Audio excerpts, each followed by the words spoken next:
Hello, and welcome to our webinar, History, Culture, and Contemporary Life in Cuba. My name's Desiree Shah, and I'm the Program and Marketing Assistant here at Times Journeys. During this webinar, you'll learn about our 11-day people-to-people tour as you cruise from culturally diverse Santiago de Cuba to Havana aboard the 64-passenger sailing yacht Le Ponant, exclusively chartered for Times Journeys travelers. We're here today with Anthony DePalma, former Times foreign correspondent and one of the experts joining this cruise, and Rebecca Cruz, program manager for groups and charters at Judy Pearl Worldwide Travel. Before we begin, why travel with the New York Times? First of all, each of our small group tours and cruises travels with Times journalists or subject matter experts. In addition to formal talks and Q&A sessions, your experts are there to lend their unique perspective to your trip. Their informative lectures are specifically designed to educate and inspire you and to bring to life the remarkable civilizations and cultures of the regions you visit. We offer small group tours and cruises, and you can choose from over 50 itineraries. And we visit destinations that tell a story, destinations as diverse as Kashmir, Iran, or Provence, and we explore everything from history to culture to politics. Lastly, when you take a Times Journeys, you can escape the crowds with tours that include after-hours entrance to museums and access to attractions normally closed to the public. So now I'll just give you a brief overview of the itinerary for the cruise. This is an 11-day, 10-night journey, and on day 1, you'll arrive in Santiago de Cuba and board Le Ponant. The next day, you'll sail towards Trinidad, where you'll stay through day 4. Day 5 takes you to Cienfuegos, where you'll visit the Bay of Pigs. Continue on to Cayo Largo the next day, and on day 7, sail to the remote and beautiful beaches of Isla de la Juventud. Your last day aboard Le Ponant is spent sailing towards Havana, and you'll disembark on day 9 and spend the remaining 2 days of the tour exploring the city before returning home on day 11. During the tour, all of your accommodations, round-trip airfare between Miami and Cuba, and your tour manager and local guides, transfers, and most meals are included. So now I'll hand it over to Rebecca to tell us a little more about what's included in your tour and to talk about your cruise ship, Le Ponant, which will be your home for most of the journey. Thanks, Desiree. So this tour includes round-trip flights between Miami and Cuba, the Cuban visa fee, accommodations aboard Le Ponant for 8 nights, accommodations at the Parque Central Hotel in Havana for 2 nights, all meals from arrival in Santiago to departure from Havana, including room service on Le Ponant, open bar on board Le Ponant, 2 beverages with meals ashore, shore excursions and tours, including museum entrance fees, ship and airport transfers inside Cuba, and gratuities. So, for this departure, Le Ponant has been exclusively chartered for Times Journeys guests. The 64-passenger Le Ponant is a 3-masted sailing yacht offering a sophisticated yet friendly atmosphere. Ponant's symbolic flagship creates an intimate ambiance of shared experience and a plethora of opportunity to mingle with the accompanying experts in informal conversation over drinks and dinner. Public areas include a comfortable bar and lounge, marina with alfresco dining, vast seating on the sun deck, and 2 restaurants offering high-quality French and international cuisine. All staterooms are equipped with individually controlled air conditioning, mini bar, flat-screen satellite TV, desk with stationery, electronic safe, French bath products, dressing table, hair dryer, bathrobes, satellite direct line telephone, 110 and 220 volt outlets, and Wi-Fi access. We still have some availability in the Marie Galante Premium and Marie Galante categories. Marie Galante cabins are 113 square feet, and Marie Galante Premium cabins are 145 square feet. Some Marie Galante Premium cabins can also accommodate triple occupancy. Thank you, Rebecca. So this cruise gives you the really unique opportunity to explore many places in Cuba as you cruise around the country. You'll visit historic sites such as the Marine Conservation Area of Parque Nacional Marino de Punta Frances. You'll drive to the Bay of Pigs and view the landing beach at the museum's exhibit, and take a walking tour of Trinidad, a colonial town founded in 1514 and now a UNESCO World Heritage Site. In Havana, visit Ernest Hemingway's home where he wrote For Whom the Bell Tolls, The Old Man and the Sea, and A Movable Feast. There'll be no shortage of exciting excursions and fascinating learning experiences during your cruise. Some of your journey highlights include meeting with the owners of a free enterprise, Casa Particular, to learn about the history of the family home and how it was transformed. On board, you'll get to enjoy the amenities of the three-masted sailing vessel Le Ponant with your fellow Times Journeys travelers during this unique and exclusive tour. Visit a marine conservation area and meet the people who are trying to preserve the natural environment and fragile ecosystem of the island. And you'll enjoy a 2-night stay in the timeless city of Havana, including guided tours and private cocktail parties in an artist's studio and galleries. So now I'd like to introduce you to one of your onboard experts, Anthony DePalma. Anthony spent 22 years as a reporter and foreign correspondent for the New York Times, and he was the first Americas correspondent, covering North, Central, and South America. His interest in Cuba is both professional and personal. He's married to Miriam Rodriguez, who was born in Cuba and came to the United States after the 1959 revolution. In 2003, DePalma was awarded a fellowship at Notre Dame's Kellogg Institute for International Studies to research the role of the media in shaping America's foreign relations, research that formed part of his recent book, The Man Who Invented Fidel.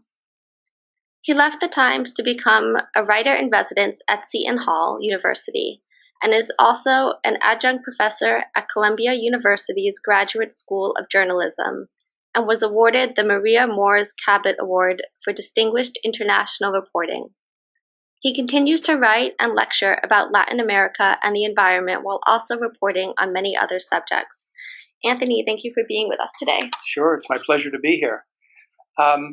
Desiree, my first visit to Cuba was, believe it or not, in 1979, when Cuban Americans were allowed back for the first time after the revolution. Since then, I've been back countless times, but I can tell you there's never been a return trip like this one, which both Miriam and I were able to participate in last year.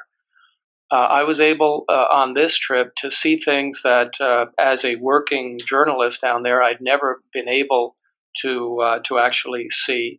Parts of the island away from Havana, where there really are oftentimes few or no Americans at all. The combination of the waterborne part of the trip and the sea around Cuba and the coastline that we sail along is just awesome, especially when the Ponant puts up its sails. And it's actually a big event. The captain will call people, let them know that the sails are going to be raised. And it is something, even if you're not a sailor, that excites and fascinates, watching these huge sails go up. Sunset on the water is fantastic. And then that in itself would be a terrific trip. But to get to embark at these different places, Santiago, starting in Santiago, which is the cradle of several Cuban revolutions going back to the 19th century and including Fidel Castro's 1959 revolution, which began in Santiago, and then moving up to Trinidad, one of the original villas that were set up by Diego Velázquez. We're talking about going back to Columbus, 1514. There were 7 original villas that were set up. Cienfuegos, a gorgeous spot. And then the history of Bay of Pigs and all of that together. The beauty of it is, I think you're with people who really enjoy travel and enjoy learning. And the New York Times sort of brings that all together. And it's small enough that you really get a chance to meet people. I'm still in touch with people from last year's trip. That's great. All right, thank you. Do you want to give us a quick overview of the lecture topics you'll be covering on board? Yeah, but first I'd like to correct you if I may. Oh, no, please do. I prefer not to use the word lecture. Okay, fair enough. That kind of scares people.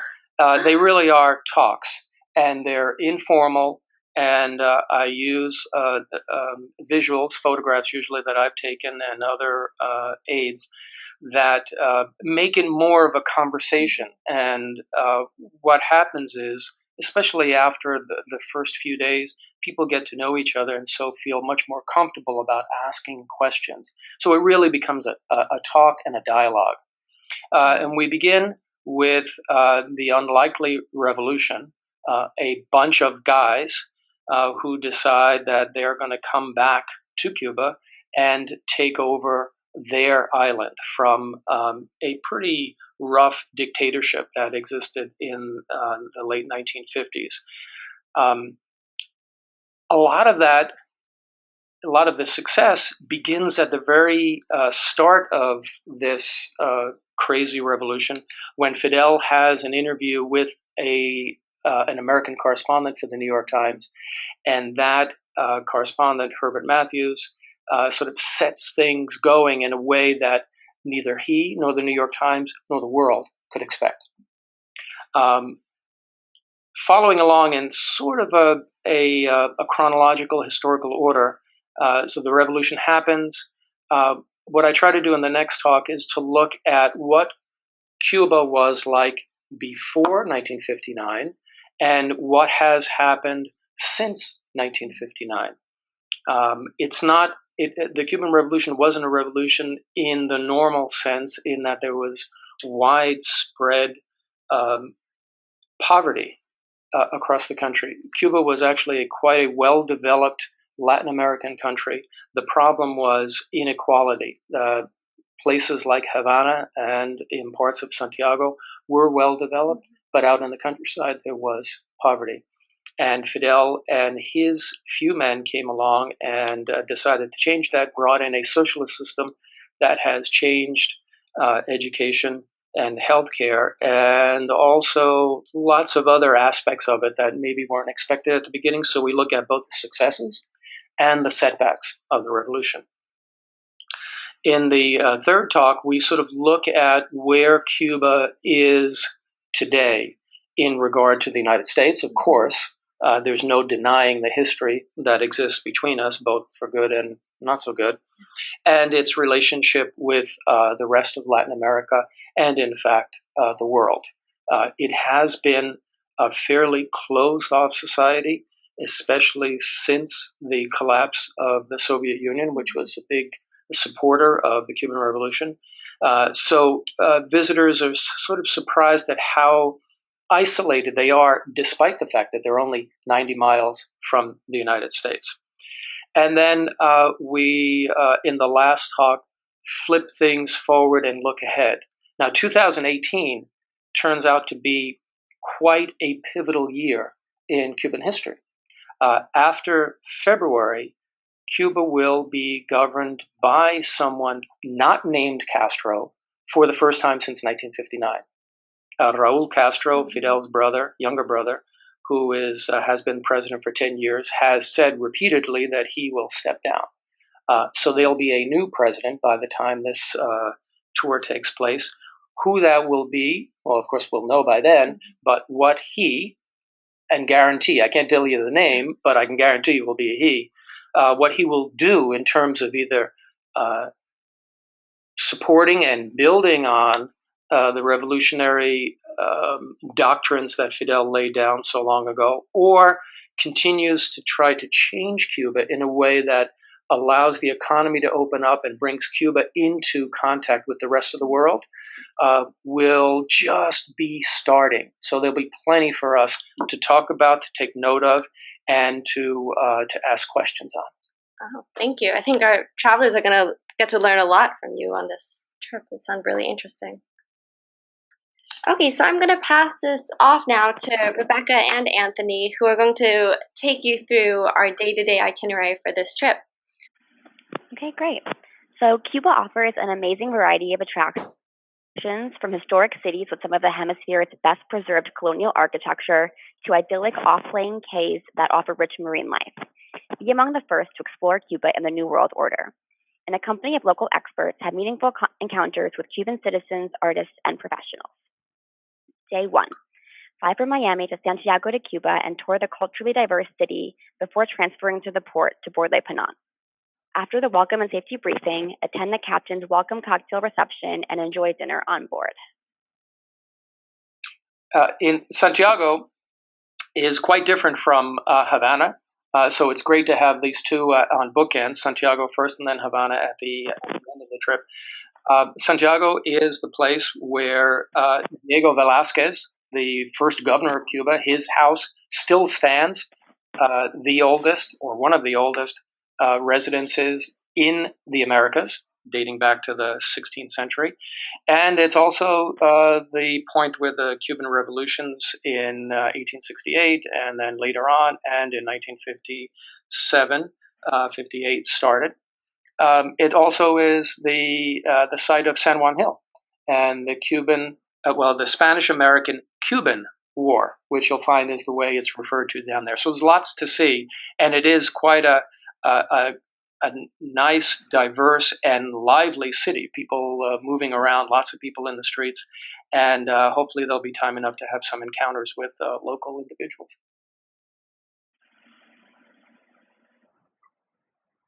Day 2. So day 2.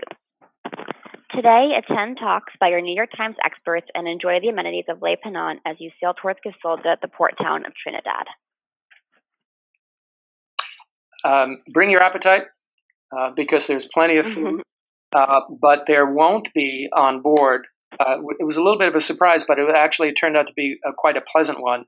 That the ship is French, the chefs are French, and the cuisine is French, and so it is a good counterbalance because the French cuisine tends to be fairly light, which is a relief because when you're on land and attending several of the meals at local paladares in Havana and in the rest of the country, the meals can be quite heavy. So it's nice to have a good wine selection, and the bar is always open.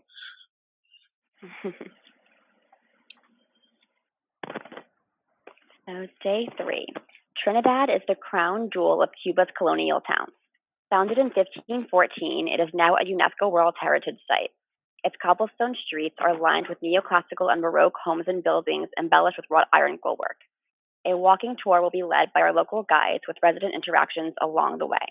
Highlights include the Plaza Mayor, Museo Romantico's wonderful collection of antiques, the Architecture Museum, the Church of the Convent of San Francisco, and Plaza Santa Ana. Meet with the owner of a free enterprise, Casa Particular, which is a Cuban bed and breakfast, and learn about this relatively new form of independent business in Cuba. We will also learn about the owner's family history as it is tied to the home that is transformed into a Casa Particular. The ship will overnight in port, which will allow you to explore the local dance and music scene at night. Lots to see and do in Trinidad. The streets are cobblestone, so it is a little bit. You need to be careful getting around.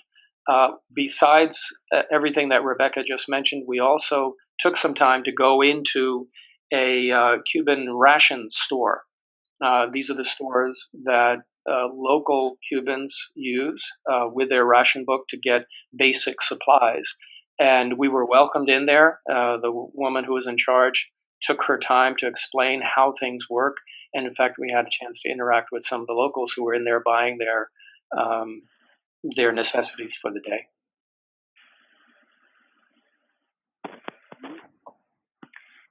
Day 4, we will continue our exploration of Trinidad, which is steeped in religiosity, including Santeria and other Afro-Cuban religions. This morning, we will explore these belief systems with practitioners and attend a private performance of Afro-Cuban drumming and dancing at Palenque de los Congos Reales. We will also visit the Santander family ceramics workshop studio to meet with local artisans.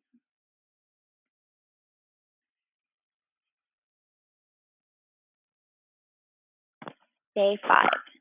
So there are 2 excursions to choose from today. Option 1 is a full day tour including the Bay of Pigs. Disembark in Cienfuegos and drive to the Bay of Pigs and Playa Girón. The Bay of Pigs was the site of the ill-fated 1961 United States-backed invasion, where 1,300 armed Cuban exiles were thwarted in their attempt to overthrow Fidel Castro. View the landing beach, see the Playa Girón's museums exhibits, and learn about this event from the Cuban perspective. After, spend time at the Core Macau Community Arts and Cultural Project, which provides free training in art, music, theater, dance, and poetry to young artists. Alternatively, you may opt for a half-day city tour of Cienfuegos. Now a UNESCO World Heritage Site, the city center is considered to be the best example of 19th century urban planning in Spanish America.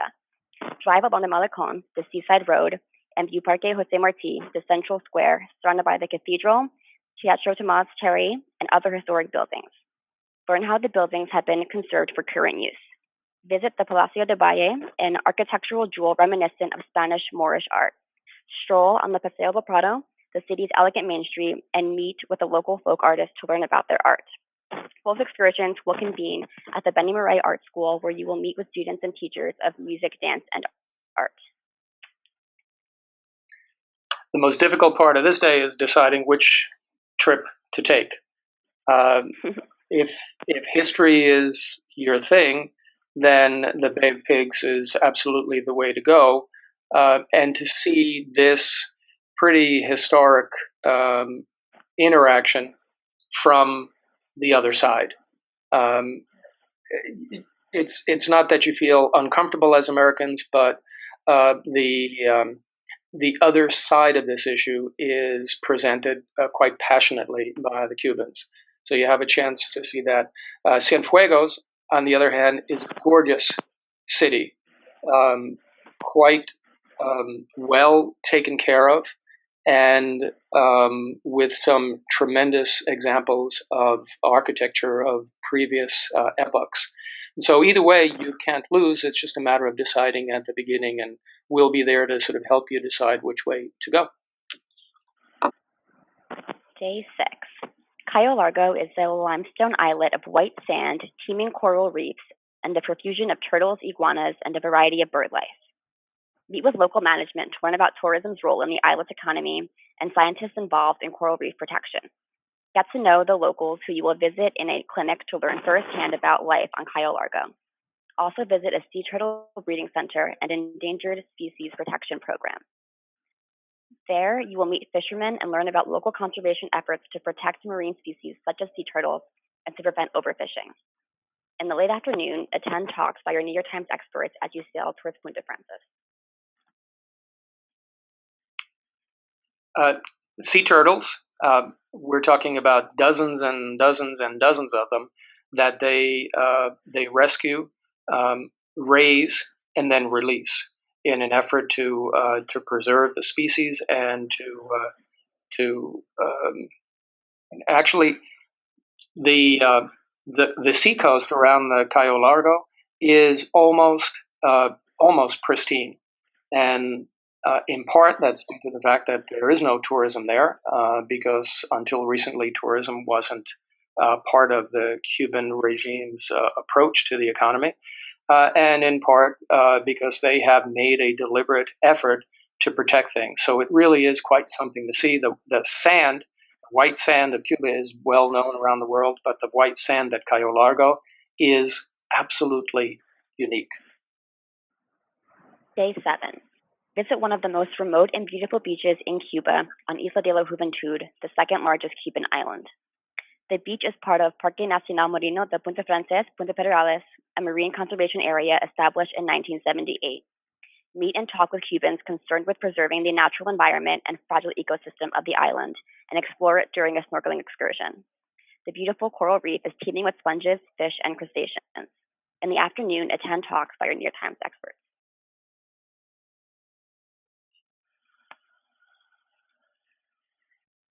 Day 8. Spend the day at sea reflecting on your voyage and all that you have learned about this island nation and its people. Attend talks by your New York Times experts as Ponant sails towards Havana. This is also our opportunity to sort of open it up to questions that have been accumulating during the week. And it turns into quite an interesting discussion because Cuba is, even after all these years that I've been going there, still a mystery to me and to lots of other people who have spent decades trying to understand it. You'll see things that seem contradictory on the surface, and so you'll be filled with questions about what you've seen, what you heard before you got to Cuba, and how the two of them either contradict each other or open up new avenues of questioning and discussion. So we try to keep it so that everybody has an opportunity to express those ideas, and it is a good exchange for everyone on board.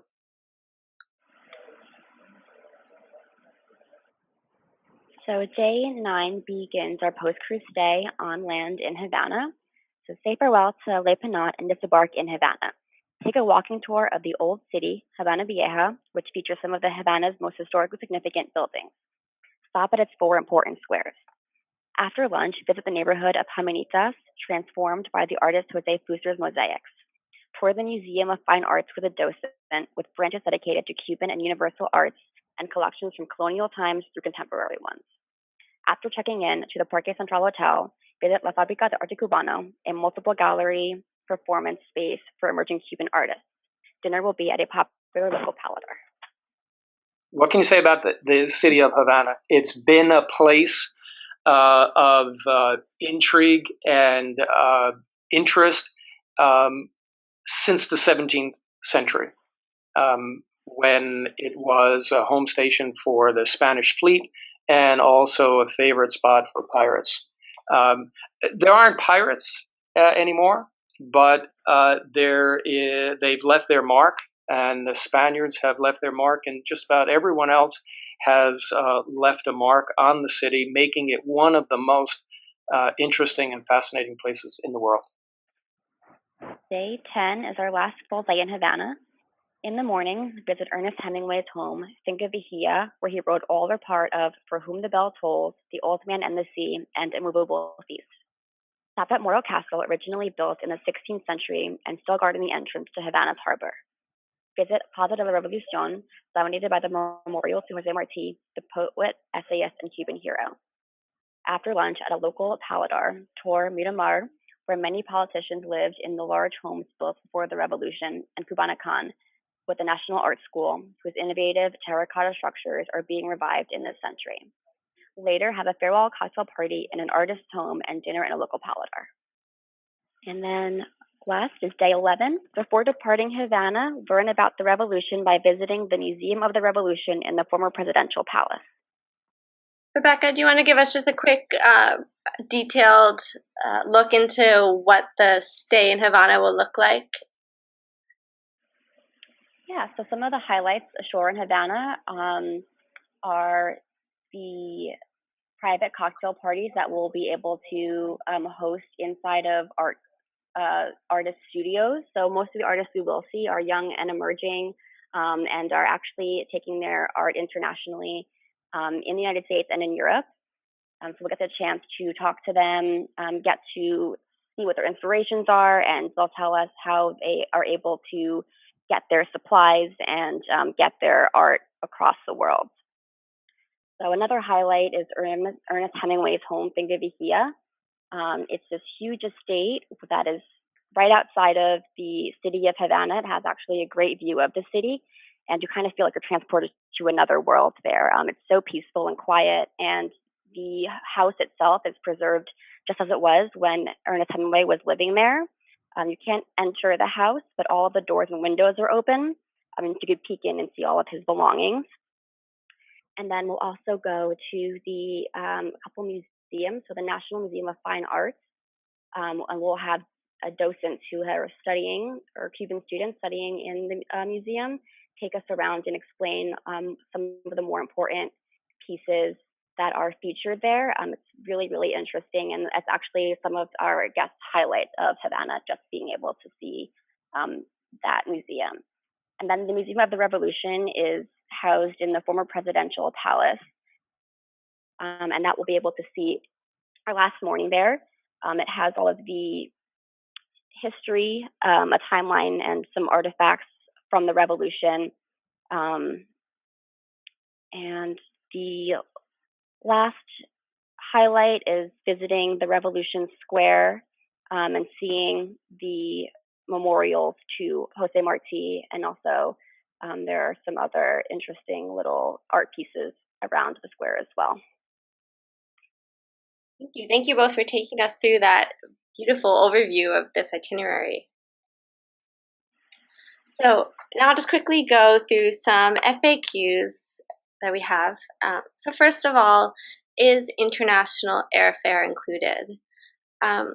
So travelers will need to arrange their individual flights to Miami, but the price does include the flight from Miami to Santiago de Cuba and then back from Havana to Miami. So what documentation will you need to travel to Cuba? You'll need a valid passport, visa, and a signed certification of travel form are necessary for travel to Cuba. And Judy Pearl Worldwide Travel will assist all passengers in the process of obtaining the correct documentation. Are there lectures and activities on board? Well, as Anthony pointed out, there are talks on board that you'll have with your experts, and there are scheduled activities as well. What are the travel regulations for Cuba? So travel to Cuba is regulated and requires guests to participate in all activities. The itinerary is designed to fulfill the required full-time schedule of educational exchanges to promote people-to-people contact while you're there. Will you be able to use the internet or your phone during the trip? So we cannot guarantee the quality or availability of internet service on board based on the nature of satellite connection. Internet and phone service will be available to purchase on board, and you will be able to purchase a Wi-Fi card at the hotel in Havana. And lastly, what currency will you need for the trip? So the Cuban convertible peso is the main currency of Cuba, and there's a 13% exchange fee for US dollars. Cuba is an entirely cash economy, and US credit and debit cards are not accepted, so please plan to arrive with enough cash to last throughout the trip. And you will have the opportunity to exchange money upon arrival, as Cuban currency cannot be purchased outside of the country. So now I'll open it up to any questions that you might have. You can type them into a panel that you'll see on the right-hand side of your screen. And I'll just take a look now. Okay, so Anthony, this might be a good question for you. How has travel to Cuba changed for U.S. citizens in the past 12 months? Well, in the last 12 months, things have actually opened up, but we don't know exactly what's going to happen. Just to explain briefly, in the last year of the Obama administration, travel was loosened quite a bit, so that last January, commercial flights began, which means Americans are able to book a flight on United or some other line and go to Cuba. Restrictions on what you could bring back have been loosened, so now there's no limit on cigars and rum, as long as they're for personal use. And a few other changes. Your Verizon phone may actually work, not on board the ship, but in Havana. The per call fee is quite expensive, but it does work, and you can receive messages. So things for Americans have opened up. What we don't know is, under the new Trump administration, as of June, they announced that they were going to be putting restrictions, but we don't have those in regulation form yet, so we don't really know. But for most of the travelers, it shouldn't really make any difference. Great. So, do you want to talk quickly about other currencies that are used in Cuba? We have a question about whether or not U.S. dollars are be able to be used on the island? In a pinch, you can use a US dollar for a tip or something else, but mostly because of that 13% basically tariff or penalty, Cubans are reluctant to take the dollars. But I should point out that almost everything is paid for on board the ship and on land.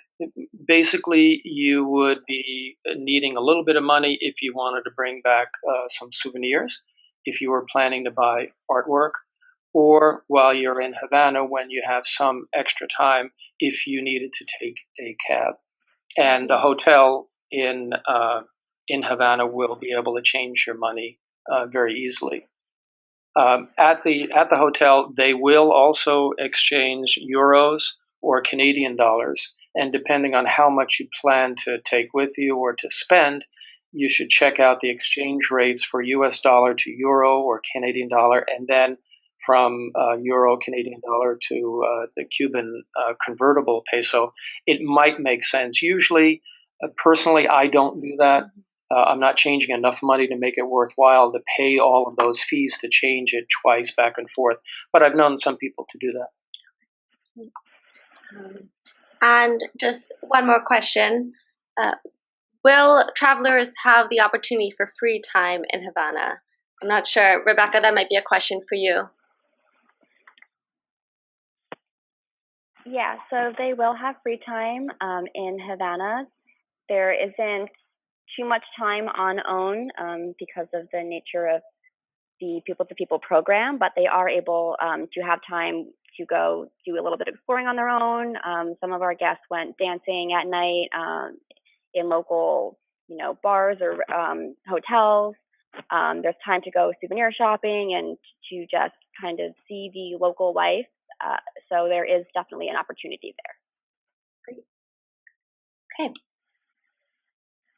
So just to recap this trip for you and to go over some of the details, this cruise has only one departure, and that is on March 10th, 2018, and it is limited to 58 passengers. This is an 11-day journey with the price starting at $11,980 with a single supplement of $9,980. Upon booking, there is a deposit of $1,000 per person. As Rebecca spoke about earlier, there are a number of inclusions in this price, including round-trip flights from Miami to Cuba, gratuities, transfers, as well as your post-cruise activities and hotel in Havana. I would urge you to book quickly to reserve your space. This is one of our most popular cruises, and last year it sold out very quickly. And as you can see below, we already have our Antigua cabins on a waiting list. So don't miss your chance to book the cabin of your choice. If you have any other questions or if you'd like to find out more about this itinerary, please call our reservation specialists at 855-698-1125, or you can visit our website to find out more about this itinerary. For that, a big thank you to Anthony and Rebecca for being on today. It was great to hear from the both of you. And Anthony, it's going to be amazing to have you on board again this year. Looking forward to it.